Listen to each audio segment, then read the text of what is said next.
So today, let us salute Congresswoman Kathy Manning, Sarah Jacobs, Angie Craig, Lauren Underwood, who were with us for their leadership, and many other co-sponsors of this legislation. Some couldn't be with us because of COVID. So there we are. With this passage, Democrats will make clear we will never quit in the fight against the outrageous right-wing assault on freedom. It is outrageous, we keep using that word, 60 years after Griswold was decided, 60 years after Griswold, women must again fight for our basic right to birth control against an extremist Republican Party. Let us be clear, we are not going back. For our daughters, our granddaughters, we are not going back. While our internal maneuvering is critical, and we work at it constantly, the outside mobilization will make the difference because public sentiment is everything, as Lincoln said. But for public sentiment to prevail, people have to know. And we want to be sure that people know what this means in the lives of America's families, or not even families, just in terms of American women and their decisions. Indeed, we must ensure that American people remember in November the truth. While the Republicans seek to punish and control our most personal decisions, what could be more personal than that? And this is a kitchen table issue. This has an impact on the finances of a family, in addition to the health of a family, in addition to the freedom of families. So again, I thank all of the groups who are with us today for being here, more importantly, for what you are doing in the outside mobilization that people know. And to help people know, we're going to put a bill on the floor championed by Congresswoman Kathy Manning, the lead author. Kathy Manning. Thank you, Madam Speaker. Good afternoon, everyone. And as I look around this room full of young women, I realize how important this legislation is. I'm Congresswoman Kathy Manning. I am proud to represent North Carolina's 6th Congressional District. And today I want to talk to you about something that is critically important to women, to our ability to decide whether and when to have a family, to pursue an education, to be economically secure, to protect our health, and to remain in control of our bodies and our futures, and that is contraception. Almost all women will use birth control at some point in their lives, and more than 96% of voters support having access to birth control. And yet, the far right is attacking contraceptive rights. These attacks are not new.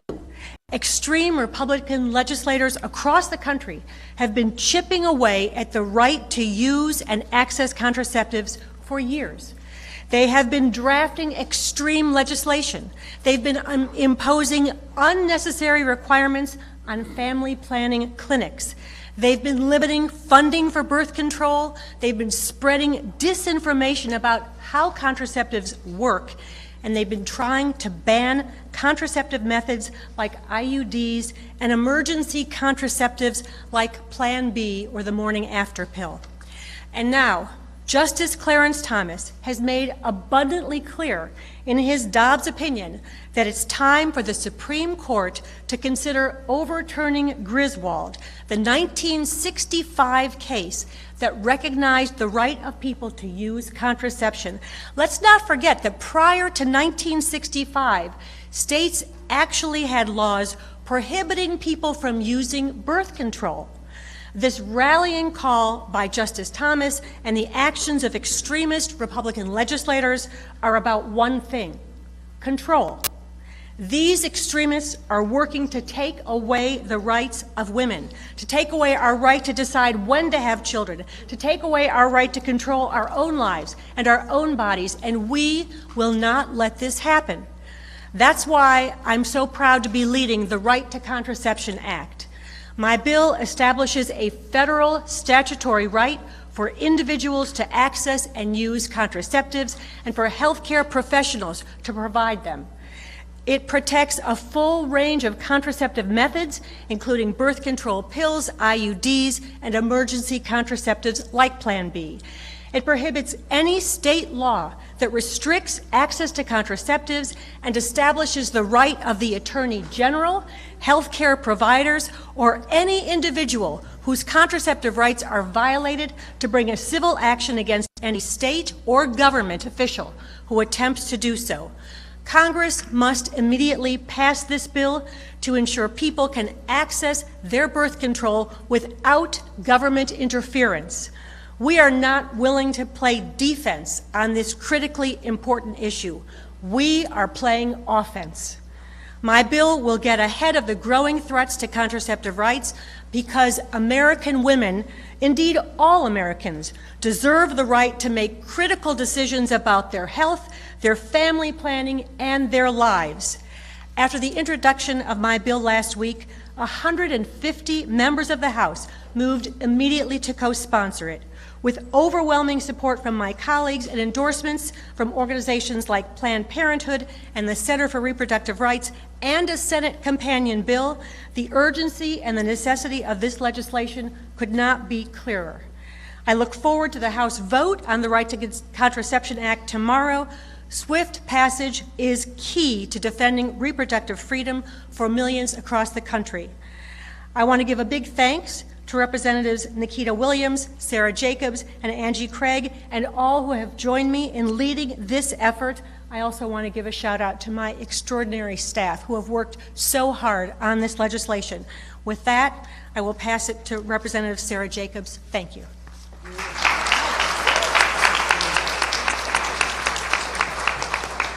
Well, hello, everybody. Thank you, Speaker Pelosi, for bringing us together today, for moving so quickly to bring our bill, the Right to Contraception Act, to the floor, and for your unwavering leadership in this post-Roe moment. And thank you to my friend, Congresswoman Manning, for her leadership on this issue, to Congresswoman Williams and Craig and Underwood for working with us on this. As a young woman, reproductive health care is my health care. So I know personally that if, when, and how to grow a family are decisions that are personal and private and should never be decided by the Supreme Court or even by Congress.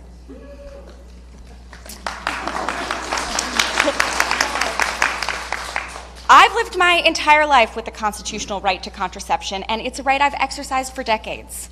Whether it was the birth control pills I used when I was a teenager to address debilitating cramps, the IUD I've relied on for years, or the Plan B I've used at times that was thankfully available over the counter when I needed it.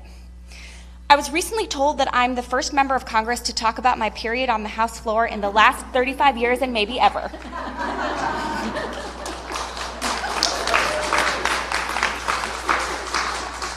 Thank you, but honestly, we should be talking about our periods, and we should be talking about our birth control, and we should be talking about the health care that millions of Americans need for their everyday lives. Because this is not a side issue that only affects some of us. This is a kitchen table issue, as the speaker said. And these threats from Justice Thomas and the Supreme Court are not abstract, not for me and for the tens of millions of Americans who rely on contraception every single day. And they aren't hypothetical. We can't wait for things that once seemed unthinkable to happen to act. We have to act now, and we are. Because the post-Roe era is not going to look like the pre-Roe era. We have more tools at our disposal now, but so do they. That's why under Speaker Pelosi's leadership, we're moving swiftly to protect all of our rights that are under attack. The right to an abortion, to privacy, to travel, to marry who you love, to not have your digital footprint used against you, and the right to contraception. We will never stop fighting because the stakes are too high and they're too personal. And I'm looking forward to working with my colleagues to get the Right to Contraception Act passed tomorrow. Thank you very much, and with that I'll pass to Representative Angie Craig. Thank you so much, Representative Jacobs. Access to contraception is a fundamental right that advances women's health and economic opportunity. Despite that, contraceptives are under fire from activist judges and partisan politicians across this country right now. This is really about rolling back our rights, the rights of American women. I am disheartened. I am disappointed And quite frankly, I'm appalled that we have to vote on this damn bill at all. First, they voted against codifying Roe. Then 77% of them, don't give the 47 credit, 77% of them yesterday voted against allowing my family and I to continue to exist as a family. This is not an extremist issue. This is an extremist GOP. They have turned into an extremist party, a radical party that is opposed to everything that my constituents value: freedom and liberty and their own rights. It is ridiculous that we have to ask our Republican colleagues to support the very basic notion that women should be able to make their own health care and family planning decisions. These decisions are decisions that should be between a family, a woman, a doctor, and her faith. Just remember that. This is about our rights and our liberties. But in the wake of an extremist Supreme Court attack on reproductive rights, it's critical that we take this decisive action. We're putting these things to a vote because we are going to expose the extremist GOP for exactly who they have become and who they continue to be. Don't give them credit. They are doing exactly the opposite of what our constituents want. Today, in the year 2022, most of the women that I know have been left wondering if their own control over their own bodies and family planning decisions are about to disappear. As long as I and the women behind me and the Democratic caucus are here, we will never let that happen. Ever, ever, ever. And that's why I am so proud to help lead this effort. And that is why we can never let an extremist GOP take the House majority. And now I'd love to introduce my wonderful colleague, Representative Lauren Underwood. Good afternoon, everyone. I am honored to join Speaker Pelosi, along with my colleagues, Representative Manning, Jacobs, and Craig, to speak about our important vote tomorrow to ensure we protect women's abilities to make choices about their bodies and futures. The decision about whether and when to become a parent is one of the most personal choices that someone can make. For decades, American women have enjoyed the freedom to consult with their health providers about accessing the full range of contraceptive options. Some women choose this care to prevent pregnancy, and many, many women choose birth control to treat or prevent health conditions. It's basic health care. But in the wake of the Supreme Court rolling back nearly half a century of precedent, Americans are facing a new reality, one where an extreme conservative minority are trying to take this freedom away from women and put it in the hands of politicians. We are living in a post-Roe reality where women are criminalized for accessing life-saving health care, and birth control, along with other civil rights, is being threatened. These attacks on women are as personal as it gets. Restricting access to birth control will especially harm Black women who experience disparities in health outcomes and access to care. Black women are 2 to 3 times more likely than white women to suffer from uterine fibroids, a condition that can be treated with contraception. Black women are also more likely to be breadwinners for their families and rely on economic security that does not exist without being able to control one's reproductive life. We are not going to stand by and allow extremist Republicans to take away constitutional rights that the majority of our country supports. It's unacceptable. It's wildly out of step with what Americans expect from their leaders, and we won't stand for it. Our answer to these attacks is simple: codify the right to birth control federally, and ensure women, no matter what zip code they live in, can access the full range of reproductive care, especially birth control. Because reproductive care is health care. As an original co-sponsor of the Right to Contraception Act, I am proud to stand here along with my colleagues in this fight for reproductive freedoms for all. Women deserve the right to access contraception without fear, and this vote tomorrow is about securing that right. The American people are with us. 96% of Americans support access to birth control. Women, their families, and future generations are counting on us. Thank you.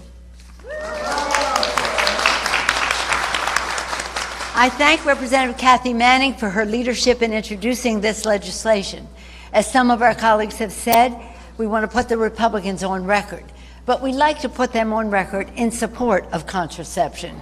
We want this legislation to pass in a bipartisan way. But if not, we will remember in November.